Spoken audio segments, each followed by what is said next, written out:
Hi, hi, hi! Hello!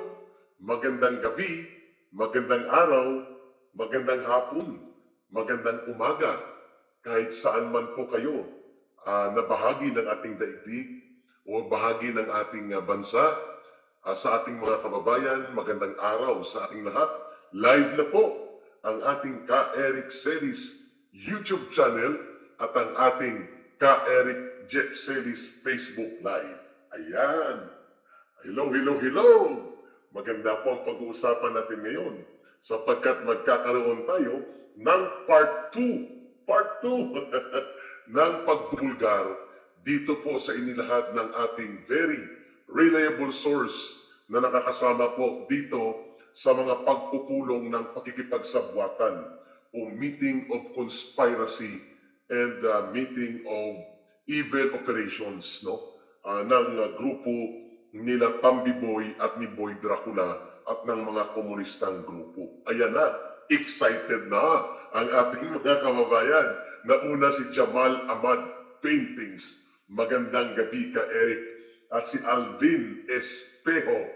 Watching from Kingdom of Saudi Arabia, Pismanos Arlene. And Darwin D. Gokong. Mikay Abi. Alma. Si Alma lang daw siya. Magandang gabi, Sir Eric. Sespia, magandang gabi ka Eric, watching from Singapore. Surila Jabalea, like Dan, give good evening ka Eric. Shout out po sa iyo. Hello, hello, hello. Mga kababayan, please invite and inform ang ating mga suki at mga kasambayanan at kaipanaw sambayanan. Number 18 po tayo sa balota ha. Don't forget, si ka Eric ang number 3 nominee, si Lorraine Badoy ang number 2, at si Atty. Busantog ang number 1. Joke tayo, ma! Good morning, Jeff. Classmate ko yan, ha? Vice President ko yan sa Student Council sa aming high school. At yan po ay magaling na Filipino nurse na nasa Estados Unidos na. At ang kanyang pinakamamahal na asawa na si Dudong.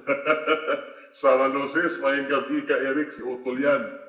Yan ang kapatid ko na nirescue namin. Nung siya po'y nalulong sa droga, nung nasa CPP, NPA, NDF pa po ako. Ayan, ang bilis ng pagdami ng ating mga live viewers sa ating part 2. Don't go away, kasi pasadahan natin ito at marami akong sasabihin sa inyo tungkol dito sa napaka-iskandalusong ibinunyag ng ating reliable source tungkol sa pagkakaroon ng safe house at isang lugar na ginagamit para magkaroon ng conspiratorial meeting or evil operations planning.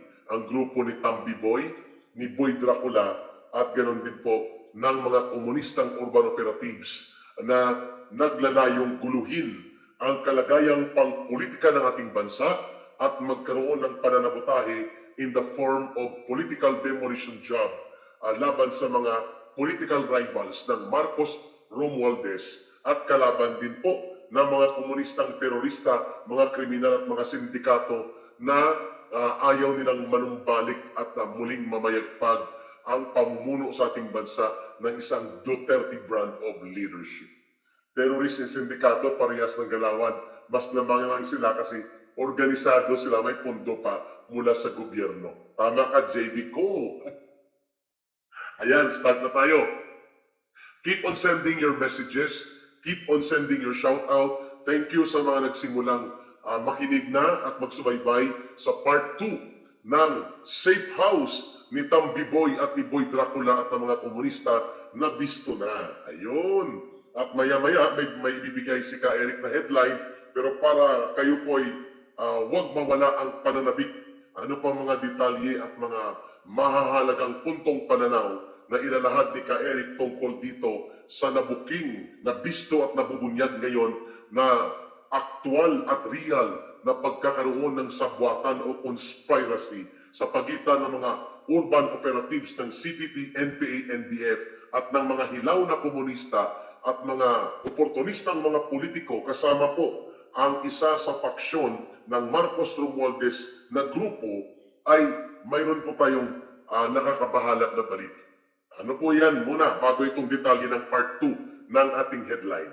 But don't forget like, share, promote, and inform ang ating mga kababayan na may mga serye ngayon ng talakayan dito kay Ka Eric. Bago natin dugtungan at ipagpapatuloy ang part 2 nitong nakakabahala, nakakagimbal at nakakagalit na mga revelations ng ating source dito sa pagkakaroon po ng isang war room. Pero hindi siya room, bahay. Ang war room ay tinatawag ko yan bilang descriptive definition kung saan ginagawa ang planning operations sa isang napakahalaga o napaka-importanting mga ilulunsad na mga operational activities sa isang proyekto. Kaya tinatawag ang lugar na war room. No? Pero ito'y bahay na malaki sa isang subdivision na malapit lang sa Batasan complex dyan sa may Batasang Pambansa kung saan nakasituate ang House of Tambaluslos ng Kongreso natin. Ayun! So let's proceed muna dito sa ano pong in-expect ninyo bukas na mga nakakabahala at dapat bantayan na headline. Ang bilyonaryo online, no? Take note ang bilyonaryo online mga kababayan, ayun may mga taga Northern Luzon, Cordillera, from Benguet, si Joy Barboza. Ayan, mayad nga gabi ka Eric. Si Braveheart nandyan na rin. Sayang yung patapos na sana na problema ng bayan, ipinagpapatuloy pa ng problema ngayon ng kasalukuyang Pangulo. You're talking, Braveheart, about the CPP, NPA, NDF, and the communist terrorist problem. Yes, correct po kayo. Okay, start.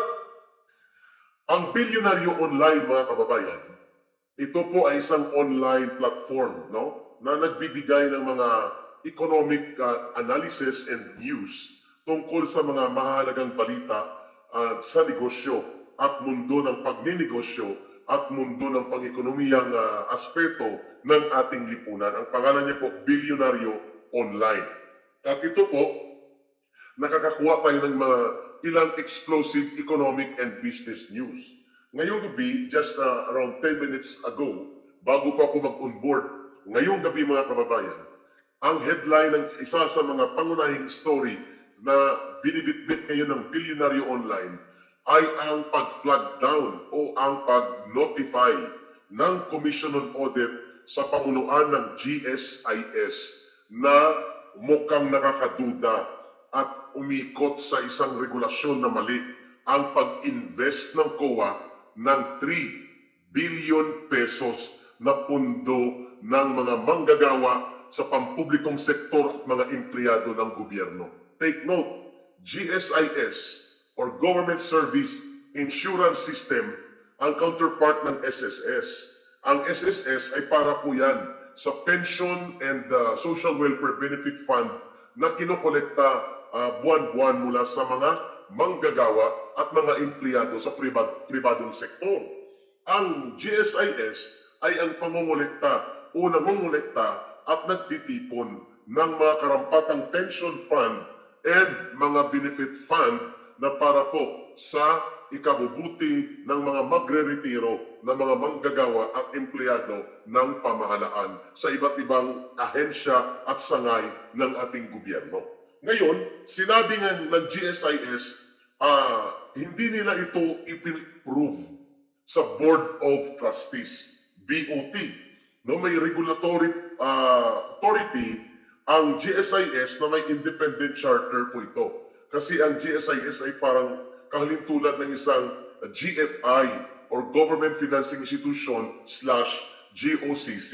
No, parang corporative at the same time finance operational body na nakapertain po sa state pension fund para sa mga manggagawa sa sektor ng ating pamahalaan na mga empleyado na nagtatrabaho sa iba't ibang sangay ng ahensya ng gobyerno natin.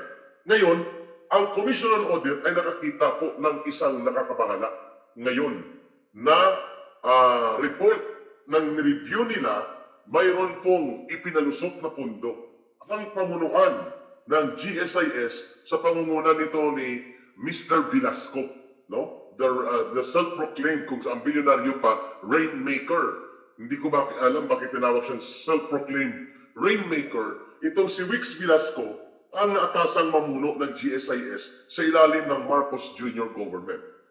Yung bilyon, mga kababayan, mga kapatid, 3 billion pesos ang tinatanong ng COA bakit hindi ito dumaan sa approval ng Board of Trustees o ang pamunuan na nagsusupervise at nagbibigay ng mga regulatory and policy mandate at nagre-review ng mga desisyon, lalo na po ang paggamit ng pondo ng GSIS. So walang approval of the Board of Trustees. Ang 3 bilyon na ininvest sa non-traded form of investment, meaning stock market ito, or stocks, stocks ng isang kumpanya. Hindi pa pinangalanan ng company kasi na binabasa kong balita, Company A and Company D. There is a threshold na 1.5 billion lamang ang dapat ini-invest at dapat nire-review yan ng board. Inikutan ito, in-split, inati. At ang pagkakahati, hindi mo mahahabol doon sa maximum 1.5 trillion kasi kinatay para hindi malusutan o hindi mahabol ng technicality requirement na 1.5 billion lang ang pwedeng ma-invest sa isang pagkakataon at dapat tinaprubahan ng Board of Trustees. Ito wala. Hindi dumaan sa Board of Trustees approval, mali na. Pangalawa, hinati ang 3 bilyon na such a way na hindi po mahalata na ito ay isang investment project na parang hindi kunwari lumagpas sa 1.5 billion threshold limit. So isa 1.4 trillion, ang billion, ang isa 1.4 billion, pero ang kulang para maging 3 billion, in-invest the next day. Doon pa lang magpo-question ka na. Hindi ko muna yan hihimay-himayin kasi hindi yan ang main topic natin. Pero nag-aalarma na tayo. This is very alarming sapagkat ang COA ang nag-flag nito. O saan ang tuwad-tum? At saan na ang mga mahilig magpabida sa Senate Committee Investigation? Bakit hindi nyo ito pinapansin? Hindi nyo pinatawag itong mga bata-bata ni Marcos at mga alipores niya sa GSIS sa pangunguna ni Wex Velasco na nagsabi ang COA mali at hindi nila ipinadaan sa review and approval ng Board of Trustees. Sila lang, which is under the regulatory rules na governing sa GSIS, it must have a limit only of 1.5 billion at yan ay dumaan dapat sa review and approval ng Board of Trustees. Para hindi mahalata na mahigit 3 billion yan, hinati nila. Pero the same approach at the same nature of investment. Non-traded investment, ibig sabihin, stocks po ito ng kumpanya na binili. Patikim pa lang yan sapagkat ito ay nakakabahala at dapat mapakinggan ng mga manggagawa at empleyado ng gobyerno na kawawa na. Thank you, Sis Fia, sa inyong pagpapakulay. Salamat. So, ano pa po ang pangalawa? Dugtong dito sa nakakabahala na alarma tungkol sa questionably, nakakaduda, sabi ng Commission on Audit, at nakakabahala sapagkat we're talking of the State Pension Fund. Dugo at pawis po ito ng mga manggagawa at empleyado ng gobyerno natin. Tatalakayan natin yan bukas in the early morning, pasada balita. Ito pa, GSIS pa rin. Pinapabalik at pinaparecover ng Commission on Audit ang 2.3 billion na ininvest ng GSIS noong 2023 sa 3 kumpanya na hindi kumikita, meaning losing investment. Ang sabi ng COA, i-recover nyo yan unless mawawala na parang bula ang pundo ng mga manggagawa sa sektor ng ating pampublikong mga ahensya at mga empleyado ng gobyerno. 2.3 billion ang pinakwestiyon ng COA bakit inilagay ng grupo nila Wex Velasco na siyang namumuno ng GSIS doon sa mga non-performing and no sure and no concrete investment return na uri ng mga negosyo. 2.3 billion. Hindi pa kasama itong pinalusot na 3 billion na pondo ng GSIS. Nakakabahala at ito ay dapat na imbestigahan. O sana si Boy Tapang-Tapangan, Boy Calderong NPA content mo sana. Ang Boy content, ito mo gamitin kung matalino ka. At totoong ikaw ay may pagkakaroon ng damdamin na pangalagaan ninyo ang pundo ng gobyerno. Ito ay dugo at pawis ng mamamayang manggagawang Pilipino sa sektor ng ating gobyerno na kawawa at walang nakukuhang mga katanggap-tanggap na mga benepisyo, ngunit sila ngayon ay kinukuhanan ng pondo at hindi pa may paliwanag, pati sa Maharlika Discarded Fund, hindi may paliwanag saan napupunta by the billions. 2.3 billion pinaparecover ng COA, 2.3 billion pesos sa tatlong kumpanya na nag-invest ng GSIS at walang bumabalik na return of investment o tubo benepisyo sa pondo ng State Pension Fund ng GSIS. Klaro At pangalawa, sabi ni Mario Pacudan, watching here in Moncayo, Davao, at ni Vilma, si Ma'am Vilma Absalon from Masbate. Ma'am, mga kababayan, I'll break my headline and then we go to proceed. Si Ma'am Vilma Absalon, Ma'am, sorry if I will mention you here, ay nanay po ito ng football star na si Kit Absalon. Si Ma'am Vilma Absalon po ay teacher ito sa Masbate. Ang kanyang anak po ay kasama ang pamangkin niya, pinatay po, ma'am sorry at masasagi pong sugat ng mapait na karanasan ninyo sa mga komunistang terorista sa Masbate. Pinatay pong anak niya, isang rising football star sensation ng Far Eastern University at member ng Philippine team on training. At I think Philippine team na si Kit Absalon 2 or 3 years ago, napagkamalan po silang mga asset ng military at sila po'y binira ng NPA, hindi na puruan pagkatapos na bumbahin, pinaluhod at binaril sa ulo. Itong si Kit Absalon. At ang nagtanggol sa ginawang karumal-dumal na krimen ng mga teroristang NPA sa Masbate ay ang kagaya po ni Franz Castro.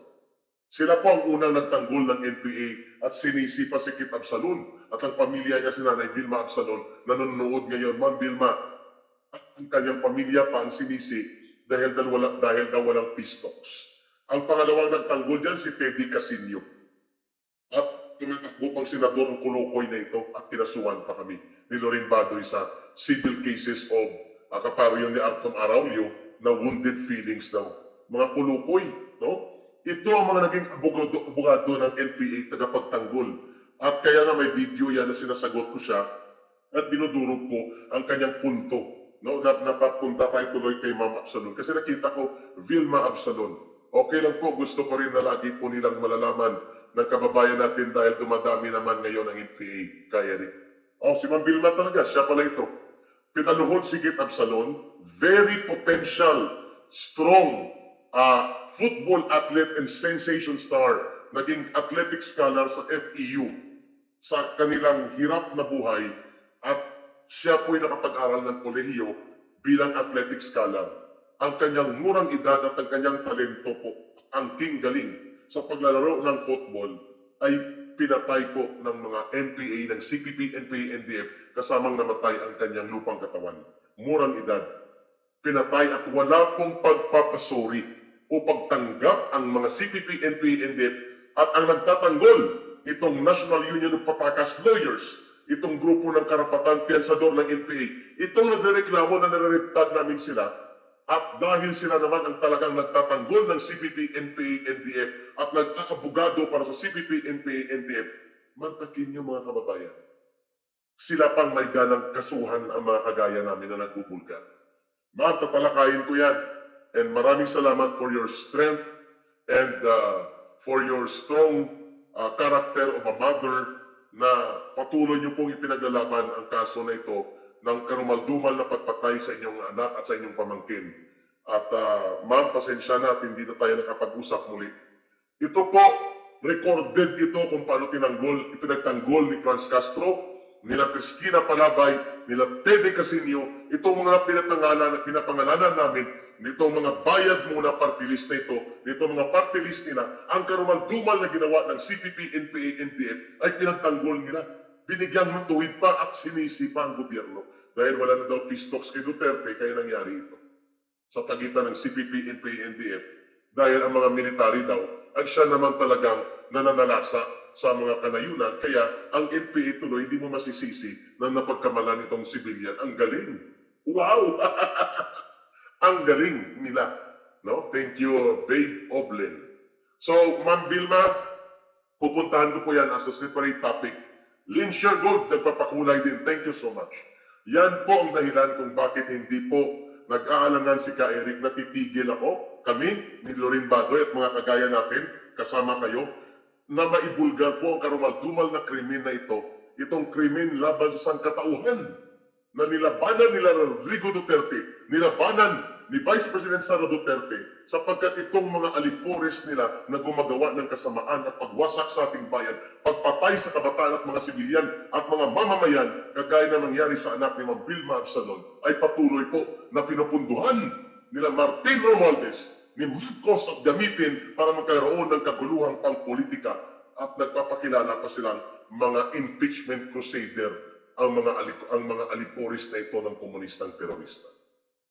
So ma'am, magbalik ako sa ating topic kasi pupokus ako dyan sa mga kaganapan ng malawakang kasaysayan sa paglabag sa karapatang pangtao, sa mga karapatan ng mamamayang Pilipino at sa ating mga kabataang nilalapastangan at pinapatay ng CPP, NPA, NDF at ipinagtatanggol pa ng kanilang mga urban operatives.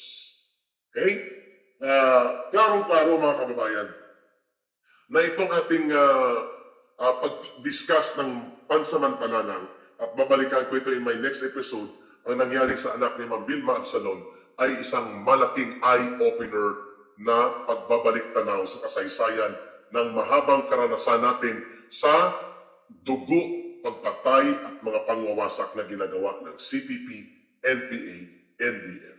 Ayun. So, don't forget kanina, ang binulgar ni Ka Eric, 3 billion ang sinasabi ng COA or Commission on Audit sa pamunuan ng GSIS na pinalusot.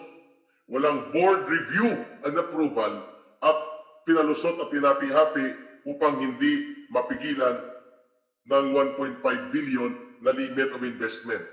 At ang pangalawa, pinapabawi ang 2.3 billion pesos na ininvest sa 3 kumpanya at walang bumabalik na tubo sa ating mga pundo ng GSIS. At dapat bawiin ito ng GSIS leadership. Pag-usapan natin yan. Dito na tayo pupunta, mga kababayan, sa inyong inaantay. Ano po ang detalye nitong safe house na ito? Ano po ang mga meeting na ito na kung saan 3 beses na nakaupo sa ganitong mga meeting ang ating source ng impormasyon? Ito, noong una, tinatanggi pa po ni Martin Romualdez. Ang sinasabi at binubulgar namin noon sa SMNI, noong 2023, bago po sumampulat ang kanilang all-out operations of political demolition laban kay former President Rodrigo Duterte at kay Vice President Sara Duterte, nagkita-kita po itong mga leaders ng CPP, NPA, NDF in the guise of courtesy visit kay Martin Romualdez. Habang inaatake na nila noong August 2023 ang mga issue tungkol sa confidential fund kunwari ng Office of the Vice President at ang kanyang mga programs, lalo na ang Confidential Intelligence Fund sa Department of Education. Isang buwan yun na inatake.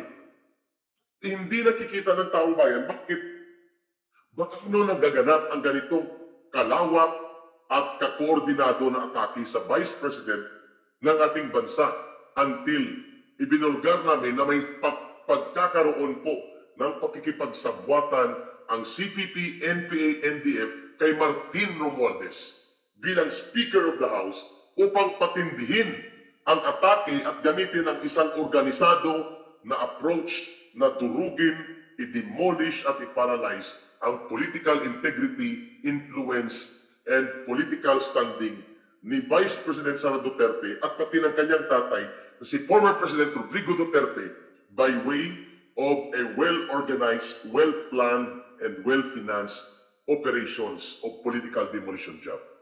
Wala pang impeachment yun. Ugong-ugong pa lang, wala pang complaints. At doon po, kinonfirma ng source natin kahapon, kinumpirma ng source natin kahapon, na noong September 2023, ay nakaupo po siya sa meeting na yon sa isang safe house. Prior doon sa pagkikita ng mga personalidad like Teddy Casino, Paing Mariano at Franz Castro at iba't iba pang mga lideres ng CPP, NPA, and the urban operators na pumunta sa opisina ni Martin Romualdez. At nandun din po si Boy Dracula. Kilala niyo na si Boy Dracula. Ito po ang naging kolektor ng mga revolutionary tax extortion money sa kanyang rehiyon. At kaharap po siya ng sinabi niya yan sa harap ng former Director General ng National Intelligence Coordinating Agency. Hindi ko na muna babanggitin ang pangalan ni Boy Dracula. Pero itong picture na kumalat na nag-courtesy visit itong mga top CPP, NPA, NDF urban leaders or urban-based leaders ay naganap pala ang meeting noong September 2023, ang unang pagpupulong. According to our source. Nung pinatawag ito ang ating source, tinanong niya pagdating niya doon sa safe house sa napakalaking bahay sa isang subdivision. Nakala niya ay may gathering lang na nandun sila Boy Tambiboy, sila Boy Dracula, wala pang mga twadkom sa unang pagmi-meeting. Ilan lang sa mga grupo. Ang tawag ni Boy Dracula sa meeting na yon ay meeting ng Inner Sanctum. Wow! Inner Sanctum, ha? Ang pangit ng, alam ko, inner, tum din ang dulo. Hindi ko lang ma-mention kasi pangit, no? Malinaw po na hindi pala haka-haka.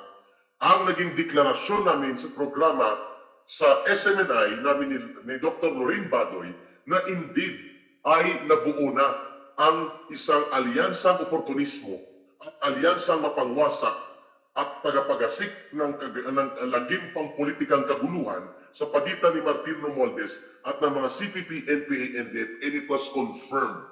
Maria Provinciana, thank you sa pagpapakula ito ninyo.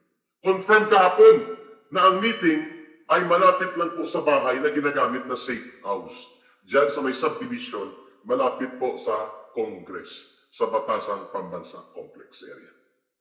Hello, Bigkas. Salamat kay Eric. Mabuhay po kayo. So ngayon, malinaw na hindi po ito nangyari lamang kahapon kung bakit nagkaroon ng serye ng impeachment coordinated attack laban kay Vice President Sara Duterte sapagkat pinagplanuhan. Ang tawag po dyan ay premeditated. Pinag-isipan, pinagplanuhan, at ang motibo ay very clear. Not just impeachment, but total demolition and paralysis operations against Sara Duterte for their political value and integrity sa Philippine political situation and setting natin.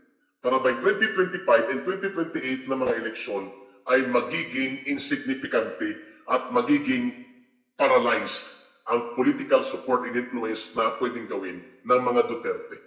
And thereby, lalamunin sila sa eleksyon at politika nila Marcos at Romualdez. Yun ang end state. Ano po ang naging reaksyon ng source natin habang sinasalaysay niya? Tinanong niya si Boy Dracula. Boy Dracula, no? Congressman Boy Dracula, bakit nandito yan? At sinong ibang kasama niya? Ang sagot ni Boy Dracula, sa ating source, wala tayong magawa. Mga part yan ng ating inner sanctum. Yan ay cleared na kay MR. So si MR ay alam nila kung sino. Siya si Tambiboy. So walang, bagamat nag-aalangan ang source natin sapagkat alam niya kung sino si Franz Castro sapagkat siya ay mayroon din pong enough background sa tungkol sa CPP, NPA, NDF. Munti ko nang i-mention ng agency. Arang posisyon niya dati sa gobyerno. So, tahimik lang siya, nag-attend siya sa meeting. At may dalawang kasama si Franz Castro noong meeting na yun noong September 2023. Doon pinag-usapan ang tatlong bagay. Ito na, nasabihin ko. Number 1, kailangan mapatigil ang SMNI at tanggalin ang programa nila Eric at Lorraine Badoy ng mga Red Taggers. At yan ang naging dahilan na nabubulgar ang mga katiwalian at isyu sa gobyerno ng Marcos Romualdez, kaya dapat tumahimik ang SMNI. Kasi dyan din nagsasalita si former President Rodrigo Duterte.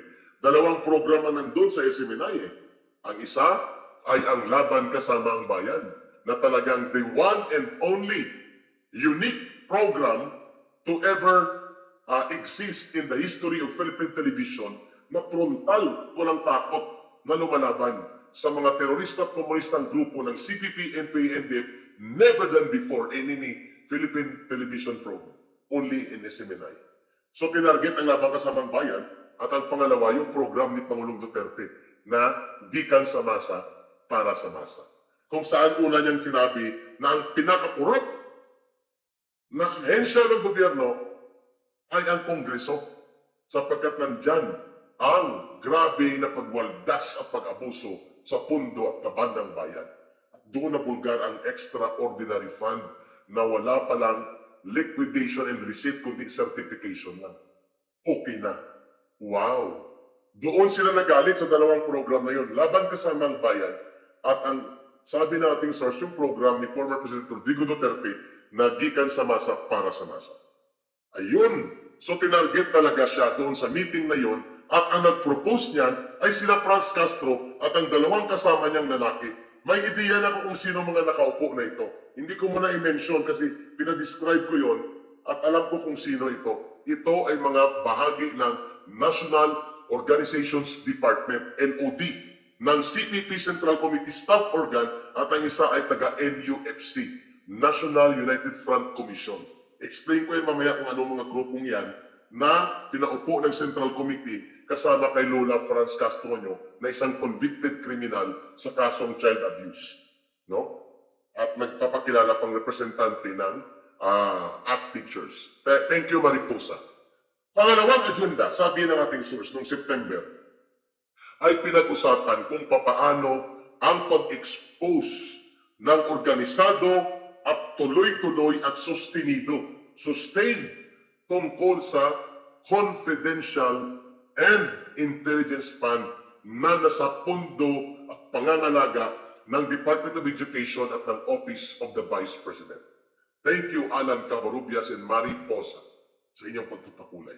So, tinarget talaga na palabasin na inaabuso at winawaldas at binubulsa ni Vice President Sara Duterte ang confidential fund sa Department of Education at ganoon din sa Office of the Vice President because the Vice President drew the line against the CPP, NPA, NDF.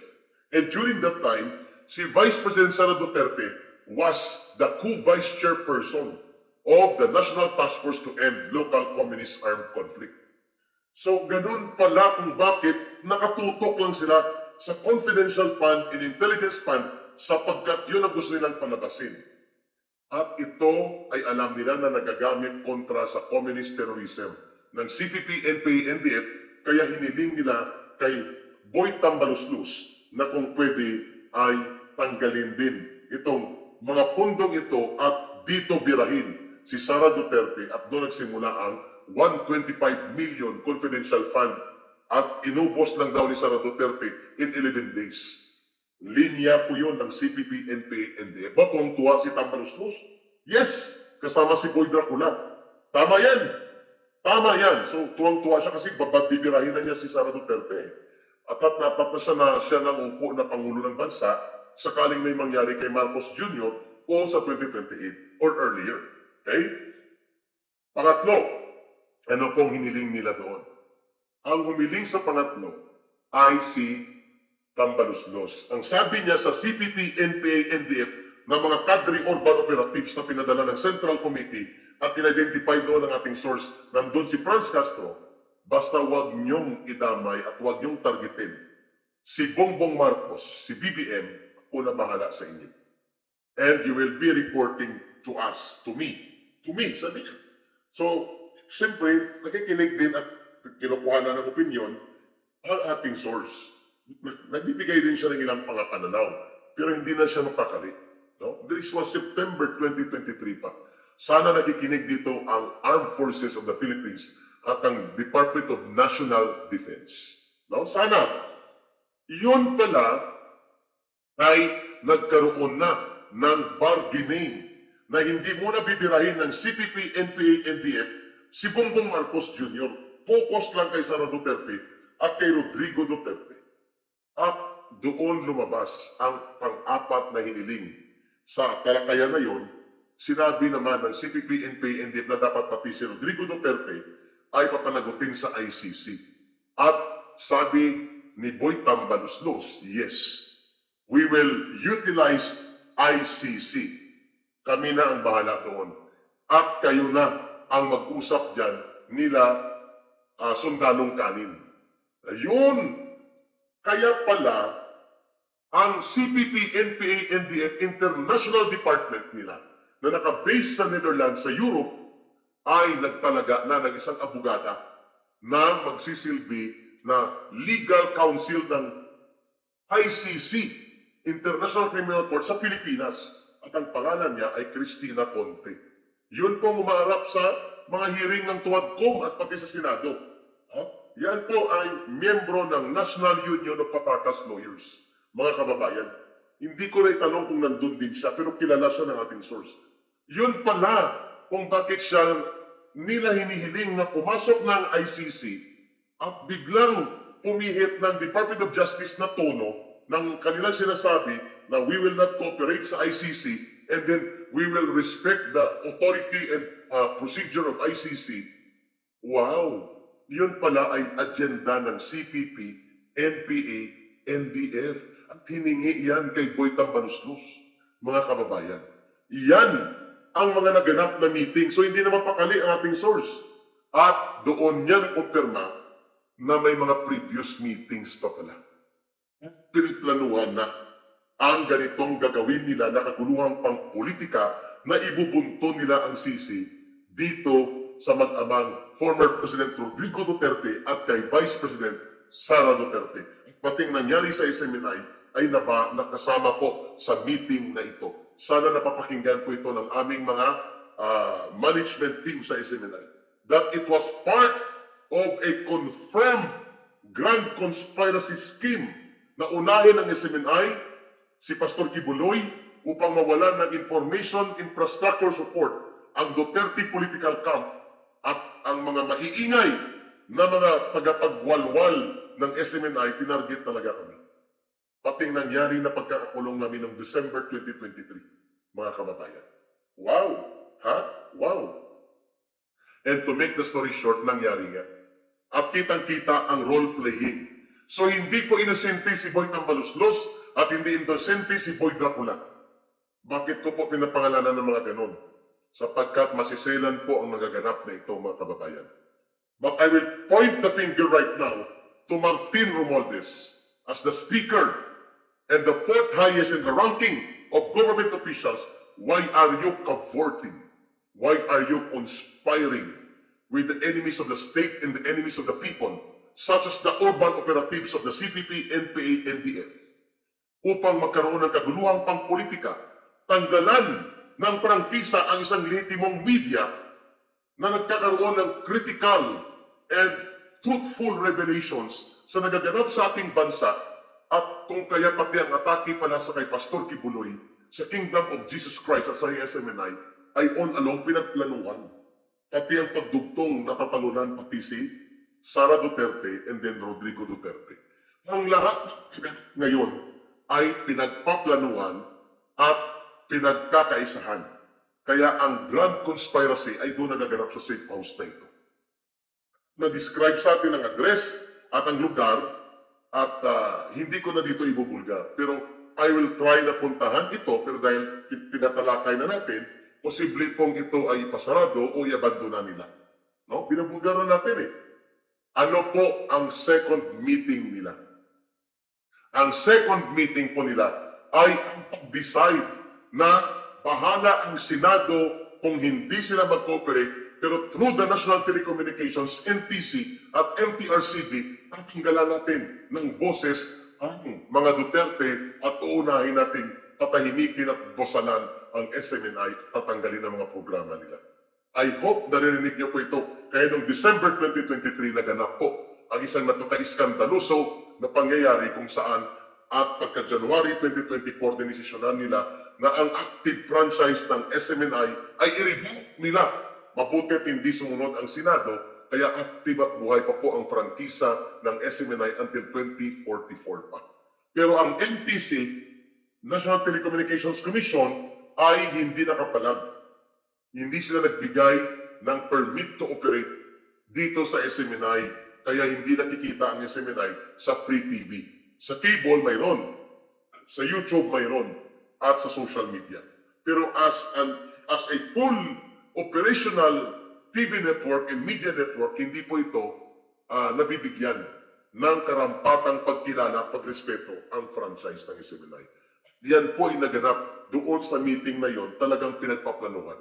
Saan ka nakakita na ang mga kalaban ng gobyerno ang nag-sponsor ng pagpatay ng NPA at pinupunduhan ng NPA at sila ang nagja-justify ng kanununok ay pangbobomb, pang-ambush sa mga pulis at sundalo at sa mga sibilyan, kagaya na nangyari sa anak ni Ma'am Binmar Salon na nandiyan nakikinig ngayon kay Lake Salon, kanyang tiyuhin, iba pa mga sibilyan na pinagpatay ng CPP, NPA, NDF at mga bakang pinagre-recruit. Itong mga taong ito na nagtatanggulan at promote ng communist terrorism ay kasabusap ng Speaker of the House. My goodness!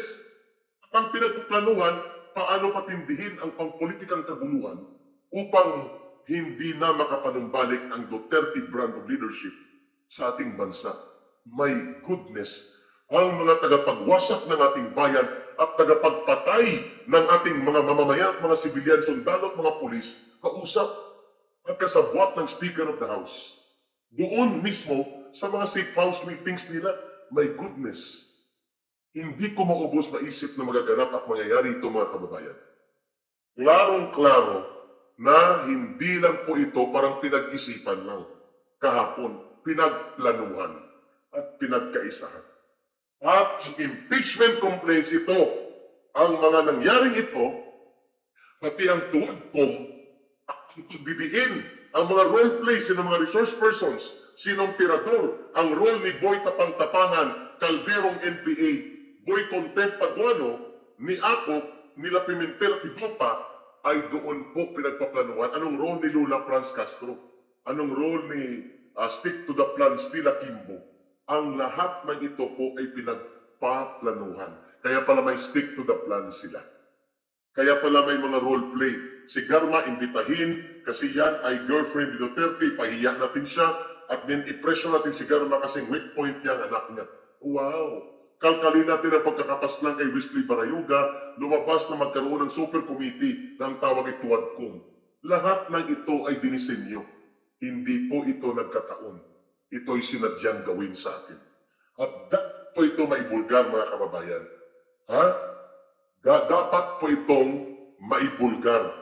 And please help share itong aking sinasabi.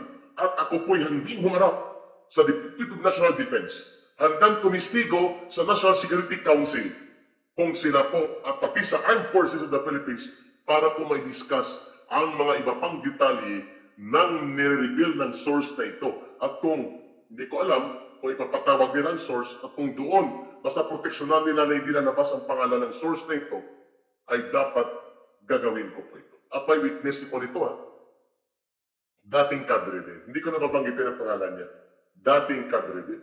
May witness ako habang nag-uusap kami ng more than 2 hours, almost 2 hours and 42 minutes. Almost 3 hours. Bago ako lumipat sa next meeting namin. So, klarong-klaro, mga kababayan, ang lahat ng ito, sino ang mga resource persons, ano po ang script, ano po ang atake, at ano po ang operations ng media, sino ang mag-create, at anong counterpart sa Senado, at sino po ang magbulgar sa ICC, at ano po ang role play sa ilalabas sa media, at sino po ang harap sa media, ano po ang mga support system nito, paano paputukin ang issue na ito, ginagawa po namin yan sa CPP, NPA, NDF. At ito nga ang marka nila ngayon. Erwin Capshaw, thank you po sa pagpapakulay ninyo. Malinaw mga kababayan that we have to stand our ground. At bagamat hindi po magiging isang open political rally ang January 13 sa Lunes na pagtitipon for National Peace Rally, pumunta po tayo as a symbol ng ating pagkagalit sa nagaganap na kaguluhang ito na walang ibang sisihin kundi si Marcos at si Martin Romualdez. sapagkat hiningi ni Martin Romualdez, fire everything that you need. How much at anong requirements nyo, kami ang bahala sa inyo. Kaya pala hindi nakukulong si Franz Castro. Kahit convicted siya, kasama siya sa Toro Campo, alam na natin, inoperate nila ito. Para ang judge, sorry, this is my opinion, and mukhang tumutugma sa kalagayan, pinagpiyansa sila. Kahit na may conviction sila sa lower court sa Tagum, Davao del Norte. Sa child abuse case, sa kanilang ginawa na pagdukot at pagkahakot ng mga kabataang katutubo sa Talaimod, Davao del Norte. Okay? Kaya pa na malakas ang loob ng lola ninyo. No? Nito si Franz Castro, no? Na dapat pinupusasa ng mga ito. Dapat sinisipa na natin ito sa loob ng Kongreso. Dapat ito ay kinukulong na. At pinapanagot sila. Kasama ng kanyang mga alipuris na tagapagtanggol ng pamamaslang, panununog at pagpatay ng NPA na ngayon ay sila pang namamayagpag sa ating bansa. Pinapunduhan pa sila. Basta wag lang nilang atakihin si Marcos. Pero sabi nila, wag naman. Kami sa loob ng Kongreso, para hindi tayo halata na nagkakaroon tayo ng sabwatan, bibira kami. Ang aming mga ibang mga organization, basta hindi masyadong tudo ang hirit kay Marcos. Sabi ni Tambaluslos, sige, basta focus tayo dito sa pagwasak sa mag-amang Rodrigo Duterte at Sara Duterte at wasakin natin ang SMNI at si Kibuloy wasakin natin. Wow! Yun ang term nila. Wasakin si Kibuloy. That's the term na ginamit ng source.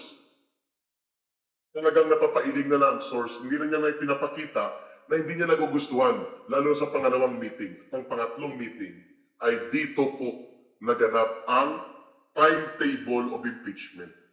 Kaya nila pinipresyon si Martin Romualdez na i-refer na po ito sa Committee on Justice daw. Ang kanilang consolidated daw na mga impeachment complaint nila, pero sa totoo lang, pangwasak nila ito dahil hindi sumunod si Martin Romualdez na ito ikalendaryo last year. Bago mag-December break, ngayong January, hindi pa nakakalendaryo sapagkat kumilos at nagbatikos at pumosisyon ang Iglesia ni Cristo laban sa mga hakbang ng impeachment sapagkat nagkaroon nang hindi nila inaasahan na pahayag si Marcos Jr. na hindi niya sinusuportahan ang impeachment complaints na idudulog o ilulunsad laban kay Vice President Sara Duterte. Ngayon nag-alangan sila. Nag-alangan si Boy Tambi at si Boy Dracula. Mukhang iba ang ano ni Insana. Mukhang nasa lucid interval siya. Pag sinabing lucid interval, medyo okay. Walang amats. Walang amats. So nakakabahala po ito sapagkat ngayon, 2 araw na ito na nag-iingay ang mga komunistang terorista na sinisingil nila si Martin Romualdez. O bakit wala na ang impeachment complaints na ito? Bakit hindi na natin ito in-refer sa Committee on Justice at upang pagdesisyonan at gawin ang formal complaint at pagbutuhan sa plenary at i-endorse sa Senado? Sapagkat kung na-endorse sa Senado, by virtue of operations of the Constitution, the Senate will be obligated and mandated na magbuo ng impeachment court at impeachment trial. Wow! Mga kababayan, ito pala ay nasa kalendaryo nila. That's the term of the source, kinalendaryo yan ka, Eric. Last year pa yan nila gusto na before mag-break ng December 18 ay may submit. Pero hindi na iabol ngayong January, kinakalendaryo nila. At ang pressure kay Martin Romualdez, let Martin Romualdez come out in the open. Kung hindi ito totoo, i-deny niya. At ibasura itong nabubulgar ngayon na pinagplanuhan, pinagpuntuhan at pinagkaisahan nila na total political demolition job at mga kaguluhang nagaganap sa ating bansa in the guise of impeachment complaints. Tama lang po na sa January 13 ay magkaroon ng pagsasalita hindi lamang ang Iglesia ni Cristo at magkaroon ng pagpapahayag ng pagtindig sa kapayapaan sapagkat dapat po na matigil na itong kahibangan at kabaliwan na ginagawa nila Martin Romualdez ang kanyang pakikipagsabwatan sa CPP, NPA, NDF na kinokonsinte, sinusuportahan at pinapakinabangan ni Mr. Marcos. At dahil dyan, kailangan makita natin that is not only Martin Romualdez ang may pananagutan nito, kundi pati si Bongbong Marcos. Ano po ang implikasyon nito mga naibulgar ng source natin? tungkol sa pagkakaroon ng safe house, war room, at mga serye ng pagpupulong ng pakikipagsabwatan. Tanggal na ba? Hindi ko alam po yung mga tanong nyo. Tapusin ko lang po ito.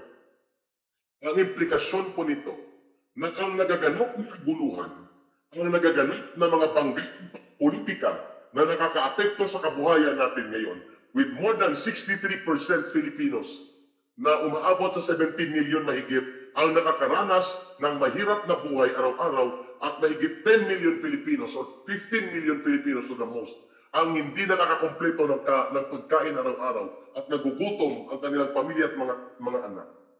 Epekto po ito ng malubha na pagkakaroon ng kaguluhang politika at pagkalulong sa politika na marumi ng Marcos Romualdez. No, si Boy Dracula, kilala na ni Jason Tunol. Siya pala si Dracula. Yes, si Boy Dracula, kilala niya na. Kolektor ng NPA yan doon sa lugar nila. Harapan na nakaharap ko siya. At ang former Director General ng NICA, napailingang NICA Director General Ha? Oo, para ang mga kontraktor, wala silang problema. Hindi na masusunog ang aming mga bulldozer at ang aming mga heavy equipment. Malit na bagay yun. Tinitipo namin na binibigay sa NPA. Ang kapal mo, Boy Dracula. Harap-harapan na napamura ko sa lolo ko, gago din to Congressman ka pa naman. So, klaro-klaro mga kababayan, ang hiningi ni Martin Romualdez, name the cost and requirements, kami na bahala dyan. Basta huwag nyo lang idamay sa mga atake nyo si BBM. Let's protect BBM para happy din kayo. Gusto ko, happy kayo. Di ba, Manong Janin really? So ito po'y very serious. Ang nagaganap ngayon ay hindi dapat pwedeng palagpasin ng ating mga security leaders. Nananawagan tayo sa National Security Council, nananawagan po tayo sa National Intelligence Coordinating Agency, NICA, nananawagan po tayo sa leadership ng Department of National Defense at sa pamunuan ng Armed Forces of the Philippines na ito po'y isang pagbubulgar na pinanindigan ni Ka Eric. At dapat may bulgar sa taong bayan na hindi po haka-haka na ang CPP, NPA, NDF ang kasabwat po ni Speaker Martin Romualdez sa pagkakaroon ng kaguluhan sa ating bansa. Ito po'y may source na nagkumpirma. Hindi lang po haka-haka at nakakagimbal po ang nagawa, ginanap nilang pakikipagsabwatang ito. All and everything about this kind of impeachment operations ay walang pinagkaiba doon sa kinalendaryo nila at pinagplanuhan. All along since September 2023 hanggang ngayon. So, klarong-klaro mga kababayan kung ano pong picture na kinakaharap natin. At ito po ay dapat pagsabihan ng security sector leaders natin. National Security Council, National Intelligence Coordinating Agency, Intelligence Service of the Armed Forces of the Philippines, at ang DND, National Defense Department, at ang Armed Forces of the Philippines to tell Mr. Marcos and to tell Martin Romualdez, itigil po ninyo ito. Otherwise, mapipilitan po magtatanggol ang mamamayan. Anong gusto nila? Mag-civil war? Lalaban, hindi ako papayag. Kayo, papayag kayo? Nagagawin ng CPP, NPA, NDF ang mga ganito. Wala tayong pagtatanggol sa ating mamamayan at sa ating bayan na ginugulo at binawasak ng CPP, NPA, NDF because of the evil ambitions nito mga karantadong politiko na ito, kagaya ni Boy Dracula at nila Boy Tambaroslos. Sobra-sobra po ito, mga kababayan. We have to defend our country and defend our people. We have to tell this government of Mr. Marcos, hindi pwedeng manatili ang ganitong kalagayan. Kaya palang lakas ng loob nilang mangbastos, mangbuli, at mangharas, at manglapastangan ng mga resource persons, including ang paglapastangan at pangbastos nila kay Vice President Sara Duterte at ganun din po sa kanyang mga staff at pati kay former President Rodrigo Duterte. And then tahimik ang Armed Forces of the Philippines. O ito na, binubulgar ni Ka Eric, and I am willing to testify sa inyo. Hindi doon sa tuwad-kod sa inyo. Upang i-discuss sa inyo na dapat ma-call out ang atensyon ni Mr. Marcos na hindi na tama ang ginagawa ni Martin Romualdez. Na pinupunduhan nila, kinukumpasan nila at pinagpaplanuhan ang paglubha at paglawak ng kaguluhang pang politika may impeachment here, ayuda there, at lahat ng mga pakinabang pundo, resources, ay binibigay pa sa mga kalaban ng gobyerno. We cannot let this situation continue to persist without doing anything. Kaya lumabas si Eric. At ibinubulgar ko po ito. Nasa sa inyo na po, mga mamamayang Pilipino, kung tutulungan niyo po si Eric na ito ay may palaganap, handa ko pong isakripisyo ang buhay ko man at ang aking kalagayan. Manganib man ako, mga kababayan, may bulgar lang po itong mga katotohanan ito. We will have to speak out and we will have to stand up. Laban po dito sa attempt ng CPP, NPA, NDF, guluhin ang ating bayan, guluhin ang ating government leaders, at pasabugin ang hidwaan ng politika upang lumubha at lumalim ang krisis sa ekonomiya. At kung nagkagulo ang ating bayan, ay sila ang makikinabang sapagkat sila ang mag-agitate sa mga tao na mag-alsa at palalakasin mo rin nila ang recruitment at ang NPA nila. At pag nagkataon ay babagsak nila ang buong gobyerno. This should be clearly accepted as a reality check to the AFP, to the Department of National Defense, and to the security sector na hindi na ito pwedeng itolerate pa natin. Mandikin mo, ang CPP, NPA, NDF ang kumukumpas ng kalendaryo kung kailan tatanggalan ng pangyarihan at mandato si Vice President Sara Duterte at walang nagagawa, walang nagrereklamo kung bastusin nila ang ating mga security leaders dahil sa budget hearing. Nantakin mo CPP, NPA, NDF ang mga tarantadong ito, and yet walang pwedeng tumindig laban sa kanila. Talaga ako, pag nandyan ako sa Kongreso, mga kababayan, hindi man sa pagmamayabang, talagang hindi ko papayagan na ganito mangyari. Bahala na magkasuntukan sa loob ng Kongreso. Balusin ko talaga ito. Itong mga tarantadong ito, kung kailangan magkaroon ng pisikal na konfrontasyon upang ipakita sa taong bayan na ito'y dapat kinukulong, hindi kinakanlong. Ito silang Franz Castro, Juan Manuel at Arlen Brosas, at ang mga aliporis nila na nagkakaroon ng mga pupulong-pulong na ito ay dapat maibulgar. Hindi tayo papayag na magpapatuloy po ito just because of the evil ambitions ng isa o ilang tao lamang para manatili sila sa puder, lalo na si Martin Romualdez. This must be exposed to the country and to the people. Mayroon pong nakasaksi sa ilang pagpupulong na ito at ito pong inilalahad ni Eric ngayon. It is now up to the Department of National Defense. It is now up to the security sector leaders, to the armed forces of the Philippines to tell the President, this is not good and this will not bring any good results to the country kung hayaan natin ang pamamayagpag, panunulsul at pananabutay ng CPP, NPA, NDF sa kalagayan ng ating politika at ng ating pamahalaan at kalagayan ng ating lipunan. Sapagkat ito ang kanilang formula para makapanumbalik at makarebound. Timely at napapanahon at tugma ang pagkilos na ito na ipinanawagan ng Iglesia ni Cristo at ngayon ay niyayakap ng sambayan ng Pilipino National Rally for Peace on January 13. Sa iba't ibang bahagi ng bansa, mayroon po sa Davao at iba't ibang panig ng ating bansa at ang pinakamalaking pagtitipon ay sa Quirino Grandstand. Klaro-klaro po, Ma'am Amy and from Vienna, Austria, and Jorudi Di Maano. Brooklyn, nakakahiblad talaga, mga Bangers Unite, baranganan ninyo si Tambang Iwi. Na Eric, may support evidence din po. Yes. Hindi ko po ito ibubulgar kung ito'y marites. Hindi po yan marites, hindi po ito chismis. At ang taong kausap namin, ang aking kasamang dating kadre, ay respetadong tao. Respetadong tao. At nasa posisyon at kapasidad para i-discuss ang mga bagay na ito. So, it's now up to the security sector. Sapagkat nabubulgar na nga ito eh. Wala nang confirmatory validation na naganap ang mga pagpupulong until kinumpirma niya na may mga pagpupulong. No?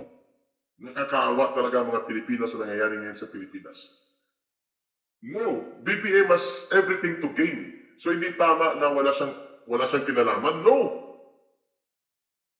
Hindi pwedeng hindi niya alam ito. ang sagot niya ng kausap natin, he keeps silent because he benefits from this. Tahimik siya kasi nakikinabang siya na hindi siya inaatake ng CPP, NPA, NDF sa ngayon. Focus kina Rodrigo Duterte at Sara Duterte. So the issue right now is beyond the Duterte anymore. Hindi na po ito issue ni Rodrigo Duterte at ni Sara Duterte lamang. Ito po'y issue at interest ng sambayan ng Pilipino. Ito po ang totoong issue. Ang pananabotahi, ang pangwawasak, panunulsol, at ang mga pagsambulat ng iskandalusong pakikipagsagwatan ng ilang leaders ng Kongreso. Lalo na po ang Speaker of the House dito sa mga komunistang teroristang ito. We cannot keep our silence and we cannot just keep our opinion to ourselves. We have to speak up. Pati nangyari sa SMNI, kay Pastor Kibuloy, lahat ng ito po ay pinagplanuhan. At nakikita yan sa aktual na kaganapan. At kung ano po ang susunod na mga hakbang, sana mapakinggan ito ng Senado, ibasura ninyo, please. Kung i-transmit man nila, dapat i-technical ito ng Senado sapagkat ito ay isang total premeditated, highly conspired, highly financed demolition job and political attacks na ang nag-orchestrate ay CPP, NPA, NDF, pinunduhan ng mga kalyado nilang politiko sa Kongreso ni Tambaluslos at hindi ito tunay na impeachment complete. Yan po, mga kababayan, at yung headline ko kanina, please, share natin yung impormasyon na ito. Itong totoong issue. Hayaan na po ninyong citizenship ni Tulfo. The people will decide about that. Beyond Erwin Tulfo, mas malala ang issue na ito. We focus on this because what destroys our country are the forces na hindi po natin napupuruhan sa pagbubunyag at pag-atake. Now, we focus on them. Hindi po dito inosente si Marcos. Posibleng wala siya doon sa mga pagpupulong, pero the fact na nakikita niya ang kaganapang ito, he cannot play innocent dito sa nangyayari. Sapagkat ang benepisyaryo at lalong nakikinabang sa ganitong sagwatan ng mga komunistang terorista na ginagawa ng kanyang pinsan ay siya. Klarong-klaro, mga kababayan. BBM doesn't care. Importante may bunti ko na basahin. Dysfunctional president talaga. Yes. So, mga kababayan, hindi malayong mangyari po ang naganap sa Syria. Yan ang sinabi nating source. Hindi malayong mangyari ang naganap na civil war sa Syria at hindi malayong mangyari po ang naganap na kaguluhan noon kagaya ng mga nangyari sa Bolshevik sa Russia. Sapagkat yan ang model ng CPP, NPA, NDF. Kahabol pa ko kay Eric Banateros, KT Warrior, and Miggy Ariona. Hindi siya nagtatanong sa pinsan niya sapagkat siya naman na nakikinabang sa nangyayari. Tama ka, Miggy Ariona. So, klaro mga kababayan, this is now the call of the security sector. Kung pababayaan ba nila itong pagbubulgar na ito. At mayroon po tayong ibubulgar na ipapa, hindi ko pa po lahat dito. Subalit, nandun na po ang esensya at substance ng sinasabi kong real and actual na pakikipagsabwatan ng CPP, NPA, NDF at nila Martin Romualdez kasama ang kanyang sidekick na sila Boy Dracula. Kaya pala ang lalakas ng loob nila maglakas tangan sa taong bayan. Ang lalakas ng loob nila na tawagin ang war on drugs ni Duterte as the biggest criminal enterprise and the biggest scam na ginawa ni Rodrigo Duterte. Yun pala, planado. At ang orchestrator, director at operator, mga komunistang terorista. Ang galing, mga kababayan. Don't get your schedule lost. Sapagkat bukas po, alas 5:30 or 5:40 in the morning, babalikan natin itong iskandalo ng GSIS. 3 billion pesos ng pundo ng ating mga kapatid at mga kababayang mga manggagawa at empleyado ng gobyerno ay pinalusot sa isang questionable na investment na sinabi ng COA, oops, nakakaduda yan. Ano yan? Walang approval ng Board of Trustees at inikutan ang threshold limit para malusot at may palabas ang 3 billion. At mayroon pa palang 2.3 billion pesos na pundo na kanilang dinampong. at kanilang ininvest sa non-performing investment na pinapabalik ng COA. Don't forget, every morning may balita pa sa tatalakayan tayo at may part 3 pa po itong ating pagbubulgar ng sabwatan ng mga komunistang terorista at nila Tambaluslos at ng grupo nila. Mahalin natin ang bansang Pilipinas, walang ibang magmamahal ito kundi tayo ring mga Pilipino. Maghanda, sumama, makiisa sa panalangin at pagkilos ng mapayapa, National Rally for Peace, January 13, Quirino Grandstand, mga kababayan. Magkikita-kita po tayo doon sa isang mapayapang paghahayag ng ating pagkikipagkaisa, hindi lamang sa Iglesia ni Cristo, kundi sa taong bayan. Thank you so much, Joe Tayo. Thank you for keeping your support and your confidence sa akin at sa aming ginagawa dito sa bansa natin. Bagamat malayo ka na sa ating bansa, alam ko ng puso ko'y para dito. Maraming salamat. Sa inyong lahat na nagpakulay, nag-shout out, nakinig at nanatili sa Talakayang Bayan with Ka Eric, please share, promote the videos, inform our people, and promote the channel. You will help us, mga kababayan. Muli, magkikita tayo at abangan natin ang mga balitang ito, ang totoong tagumpay ng isang pamahalaan at ang totoong pag-unlad ng lipunan ay nanggagaling sa pagkakaisa at mulat na pagkilos ng kanyang mamamayan. The real power is the power of the people, guided by God and with good intentions for our country and our people. Let us always love our God and love our people and love our country and help build our nation in whatever ways that we can. We can never go wrong in our mission in life.